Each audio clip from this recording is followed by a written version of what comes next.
Welcome to the Unraveled.Podcast. My name is Aleena. And my name is Nina.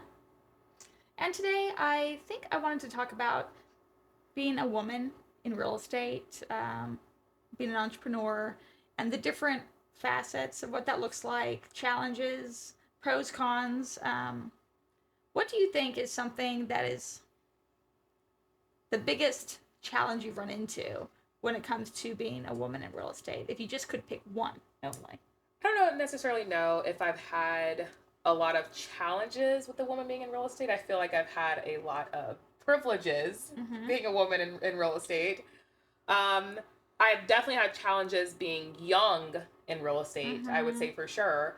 I know you previously experienced dealing with a client and who was misogynistic basically, and not wanting to, just treating you essentially a different way because you were a woman. Well, they told me they would not hire me because I was a woman. Yeah. Then I had another client not hire me because I wasn't a mother. That's interesting. So, okay, well then what do you think are the top benefits that you've seen being a woman in this industry? So I have had people, so obviously as a real estate agent, we are our brand, our personality, the way we look, who we are, like we're the brand. And so we market ourselves as a real estate agent. When you see a real estate agent sign, most of the time you see a real estate agent's face on there, you see their name on there, they're marketing themselves. And I have seen, like, so even online, it's the same way. When you're looking at real estate agents online, it's going to be someone's face. The same way an attorney's office would work, like you're looking at a specific attorney, you're looking at their portfolio and they're their brand. And so on social media, actually, yeah, social media too. Or even just on Google, when you Google real estate agents, you see the faces pop up first. Yeah. And it's weird because it's almost like a dating app. Like, it's weird. You have to feel like you have a connection with someone. There's a reason that you're picking this person without knowing who they are. Yeah. And it could be that you saw them on social media and you liked their energy, you liked their personality, you liked so many aspects about them, which made you feel like you had a connection with them to want to work with them. And if you haven't seen that part of it, then it could just be, oh, this person looks friendly. Oh, this person is pretty. Oh, this person looks friendly, or what's another word I'm looking for? Approachable. Yes, approachable.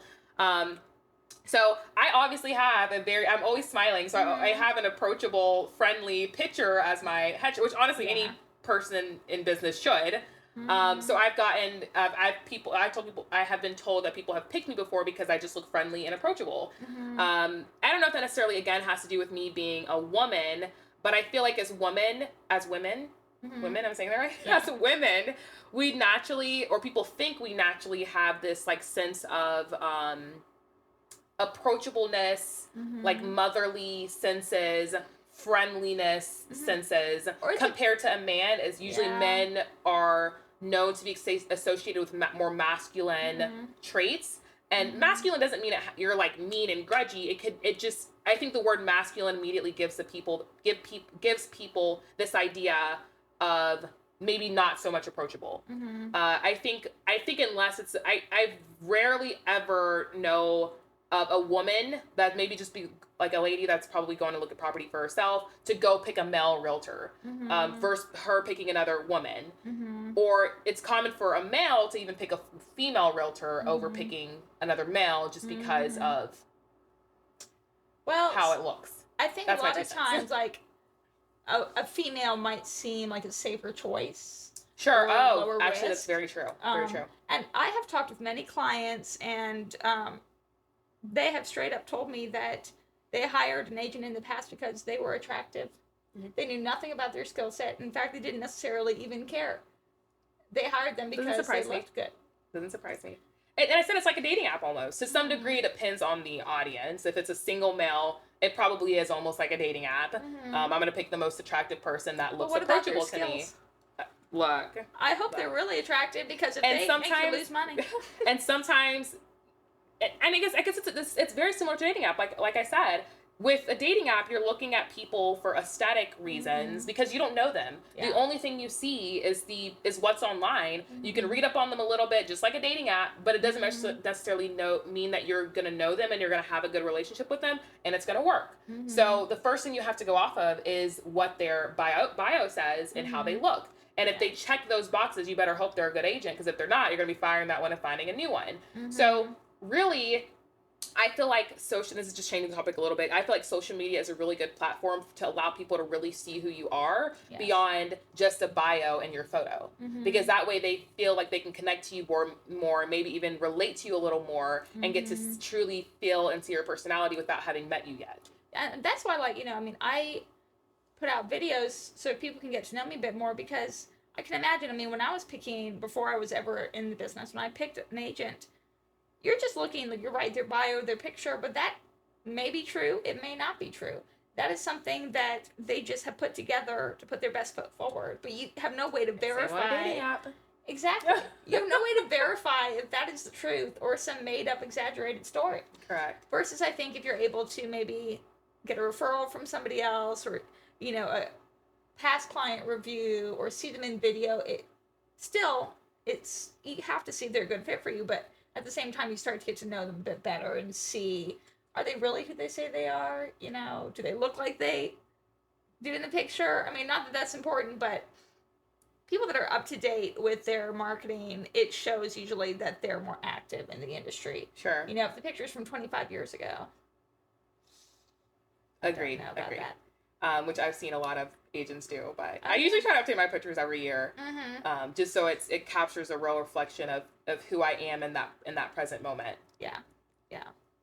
Well, have you run into any, when it comes to the transaction, for your age or your gender, any challenges there? Definitely for ages. So I started off in the industry when I was 18, and being young, your vocabulary isn't as expanded in general. Your knowledge isn't even as expanded. So it's hard for people to have confidence in you, and knowing what you're talking about, and knowing that you're going to be able to, help them purchase a house. Think about it. I'm 18 years old, helping people purchase a house, but I can't even celebrate with a beer afterwards. Yeah. So I'm old enough to help you with the biggest purchase of your life, but not old enough to have a beer. Yeah. So imagine the faith that someone is putting in you at 18 years old to be able to do this for them, and you're legally not even old enough to have a drink. Yeah.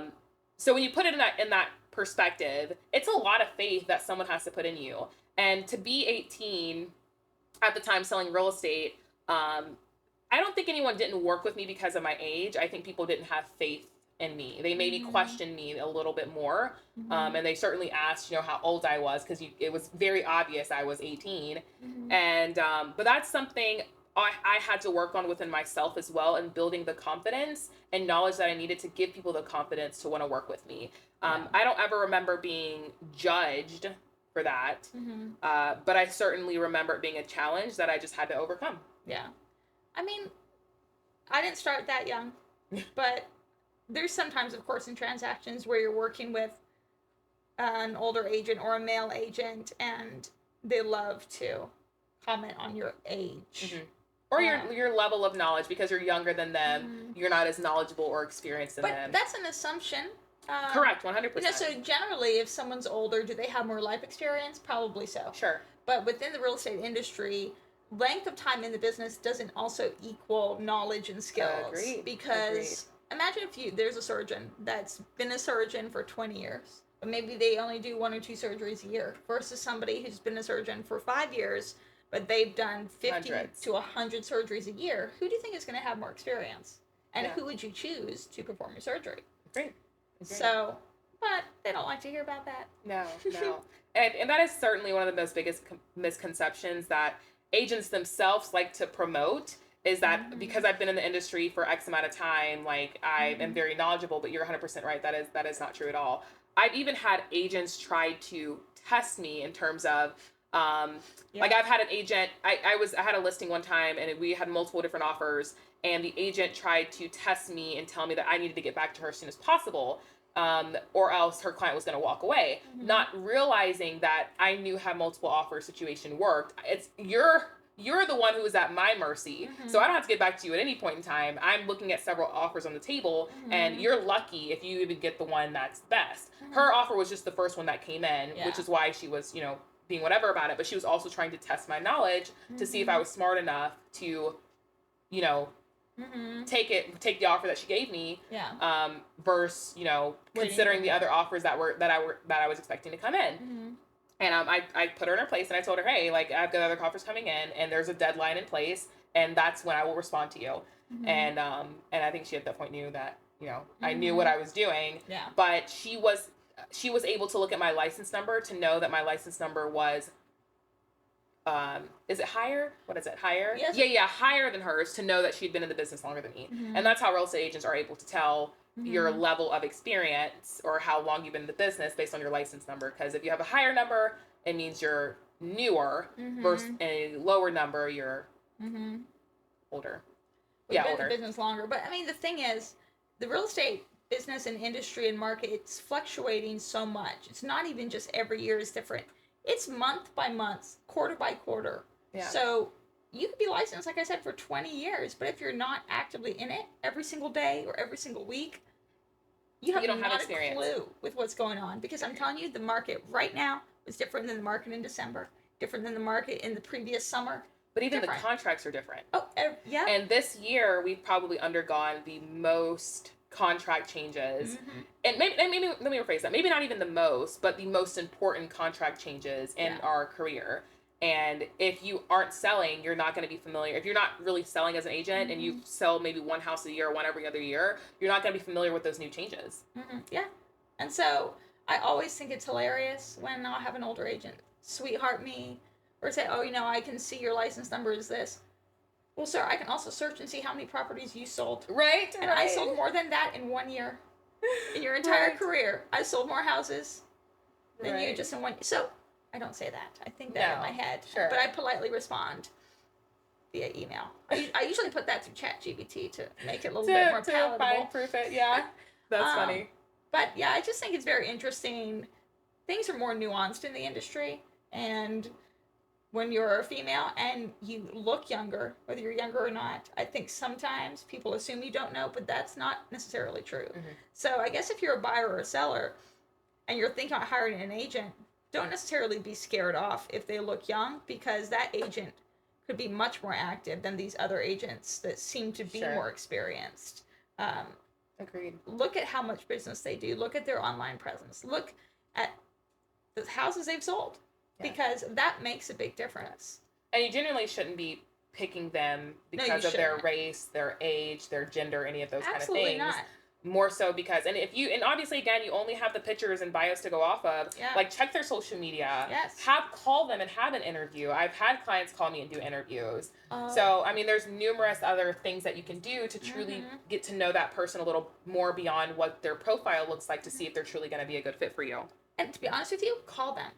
Agreed. Because if they can't get back to you, if they can't call you back within a reasonable amount of time, 100%. That's half the battle. That is the largest red flag you'll ever see. Agreed. I made a video the other day about this, but there was an agent, luckily this didn't happen to me, but they went to go show a piece of property about an hour away.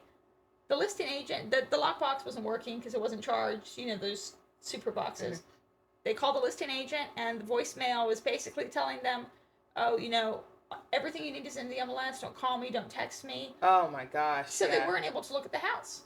And so imagine if you hire an agent that's doing that, they're missing out on buyers. Yeah. What if that buyer was the buyer for your house? You're right. So if you're going to hire somebody, call them. See how they respond to you, because that's a little test. Agreed. You know? Agreed. Because if you can't get them on the phone before you've been hired, then that's an indication that's not going to change later on. No. Agreed. Wow. I enjoyed the topic today. Yeah, clearly. It's just, everything's so fresh with that one situation. Also, actually, back before we end the episode, that same agent on their website claimed to be in the top 1% of agents in the state of Georgia. Oh, that's big. The top 6% of agents in the United States. That's a big claim. But then, if you go and verify the properties they've sold, no. So, all that to say, do your research, 100%. because don't just believe what people say. You can say anything. I agree. Unfortunately. I agree. So, well, thank you for joining us and for listening. We release a new episode every Wednesday. You can follow us on social media and listen to us wherever you listen to podcasts.